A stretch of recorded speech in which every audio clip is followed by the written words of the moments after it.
Alright man, so we're traveling right now, but we still wanted to actually react to this Shinji trailer since you know this is the character we were looking forward to the most, man. So I'm excited. I know we're probably going to get to see his Visored mask because I saw the first trailer and we actually did get to see a little bit of the story with him fighting Aizen. I know I've already seen a little bit of some things, not people being happy about this trailer, but hopefully we can break this down and actually give y'all some more details since we actually got to play this game at Jump Fest for the past weekend. But let's go ahead and look into this. Today's anime question is going to be, what do you rate Shinji as a character, man, in terms of, you know, just like how cool he is? Give me a scale, man. B to S, let me know. Y'all know me, man. You know I think my boy Shinji is an S, but let's go ahead and look at this trailer. Okay, man, so let's see what we got here, what we got. I know people weren't happy, but, you know, okay, it says Visored. We see Visored in his trailer. Leader of the Visored. I won't hold back. Okay. Okay, there's the Kiko move. Oh, that is a cool teleport.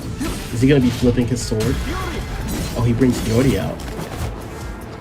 Okay. He does a lot of movement. I love it though. Okay, then we got the reversal action.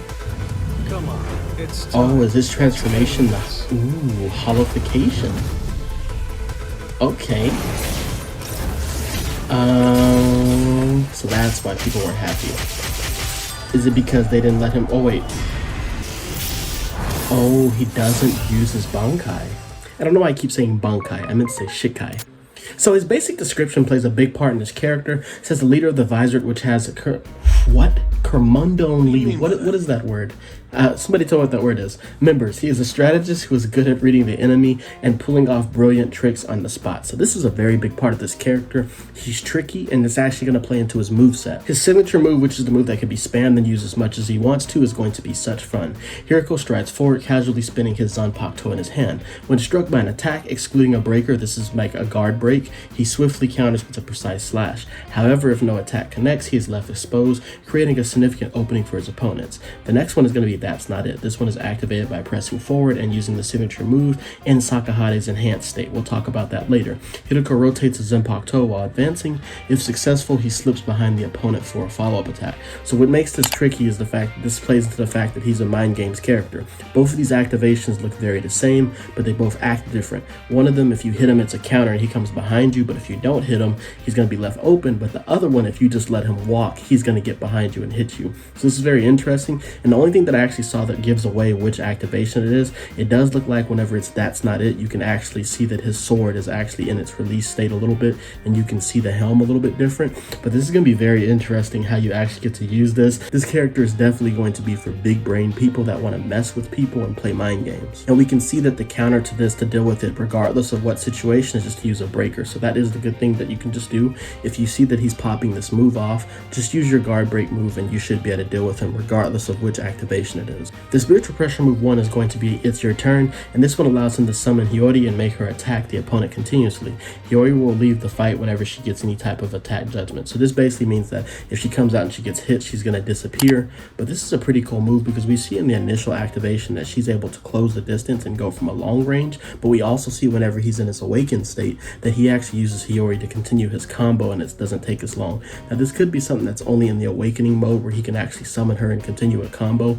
Maybe if you're not awakened, it takes longer for him to come, which is why you see her use more so to close the distance. But this is pretty cool, and we can see that maybe you can interrupt this if maybe you shoot off some type of beam and hit her while you see her coming, since it does like this activation takes a little bit of time. But like I said from playing the game, whenever these moves pop, there's really like no way to interrupt somebody from really popping these spiritual pressure moves because time does freeze for a little bit. With the second spiritual pressure move being the Sakanade, and this breaker technique unleashes a strike forward by releasing Sakanade.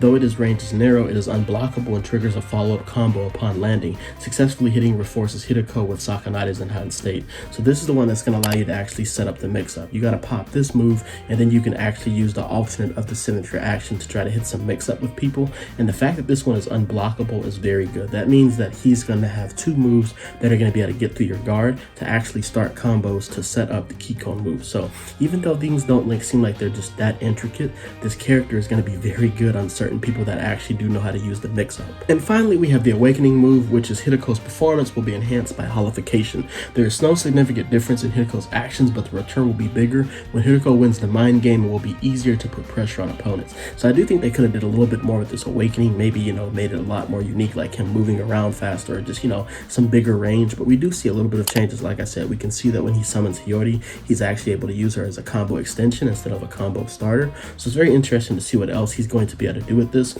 It's very sad that we didn't get his Shikai release. I can definitely understand people being upset with that.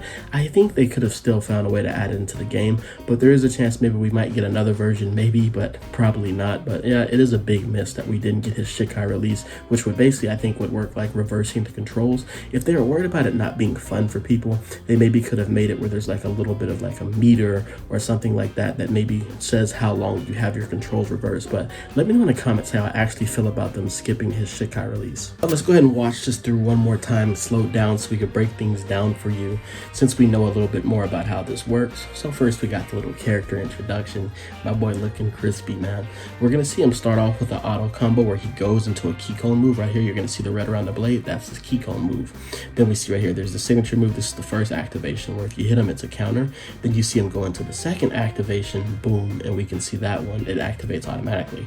Hiyori, we see he freezes a little bit, he actually goes down whenever he summons her, but she comes out and starts the combo for him, and we see that he's rubbing his head, so maybe he can't move at this time. Then we see the next move, he's actually using this one. Basically just a teleportation, a few slashes, and then it gets his sword into an awakened state. Here we see the reverse action from using the ho-ho step at the perfect time to actually trigger this animation.